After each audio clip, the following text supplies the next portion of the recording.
கர்த்தருடைய பரிசுத்த நாமம் மகிமைப்படுவதாக. யோவான் எழுதின சுவிசேஷம் 14ஆம் அதிகாரம் 6ஆம் வசனம். ஆண்டவராகிய இயேசு சொன்ன வார்த்தை, நானே வழியும் சத்தியமும் ஜீவனுமாயிருக்கிறேன், என்னாலே அல்லாமல் ஒருவனும் பிதாவினிடத்தில் வரான். நானே வழியும் சத்தியமும் ஜீவனுமாயிருக்கிறேன் என்ற வார்த்தையை ஆண்டவராகிய இயேசு கிறிஸ்து சொன்னார். மனிதனுடைய வாழ்க்கையிலே ஒரு 3 காரியங்கள் மிகவும் முக்கியமாக இருக்கிறது. என்ன வழியிலே போய் கொண்டிருக்கிறோம், அதாவது எப்படிப்பட்ட வாழ்க்கை நாம் வாழ்ந்து கொண்டிருக்கிறோம் என்பது முதலாவது காரியம். 2வது, நாம் ஏன் இந்த பூமியிலே வாழ்ந்து கொண்டிருக்கிறோம் என்கிற உண்மை. 3வதாக, இந்த வாழ்க்கைக்கு பின்பதாக நாம் எங்கே போக போகிறோம். 3 காரியம்.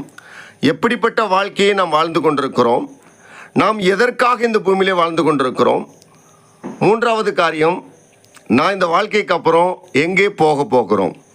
இந்த 3க்கும் நமக்கு பதில் தேவை. ஆண்டவராக இயேசு கிறிஸ்து அதற்கு தான் பதில் சொன்னார்.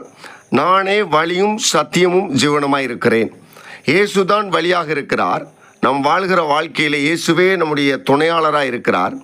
2வதாக, நாம் ஏன் வாழ்கிறோம் என்பதன் அர்த்தம், இயேசு கிறிஸ்து நம்மை உண்டாக்கி ஒரு எல்லையிலே நிர்ணயித்து நமக்கு ஒரு எல்லைகளை தந்து ஆசீர்வாதங்களை தந்து நன்மைகளை தந்து வைத்திருக்கிறார். அவருடைய சித்தத்தை நிறைவேற்றவே நம்மை உண்டாக்கி இருக்கிறார். இதுதான் சத்தியம், இதுதான் உண்மை. 3வதாக, ஜீவன். ஜீவன் என்றால் நித்திய ஜீவன், பரலோகம். இந்த வாழ்க்கைக்கு பின்பதாக, இந்த மாம்சத்திலே நாம் வாழ்கிற வாழ்க்கைக்கு பின்பதாக இந்த உலகத்திலிருந்து பரலோக ராஜ்யத்திற்கு போக போகிறோம்.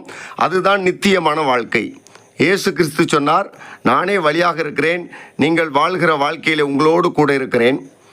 நானே உண்மையாக சத்தியமாக இருக்கிறேன், நீங்கள் ஏன் வாழ்கிறீர்கள் என்கிற அர்த்தத்தை புரிய பண்ணி சத்தியத்தின்படி நடத்துகிறேன். 3வதாக, இதற்கப்புறம் ஒரு வாழ்க்கை இருக்குது, அது பரலோக ராஜ்யம். இந்த 3ஐயும் இயேசு சொன்னார், நானே வழியும் சத்தியமும் ஜீவனுமாயிருக்கிறேன், என்னாலே அல்லாமல் ஒருவனும் பிதாவினிடத்தில் வரான். அன்பான தேவஜனமே, நம்முடைய வாழ்க்கையிலே ஆண்டவராகிய இயேசு கிறிஸ்து நம்மோடு கூட இருக்கிறார். நம்மோடு கூட துணையாளராய் கூட வருகிறார்.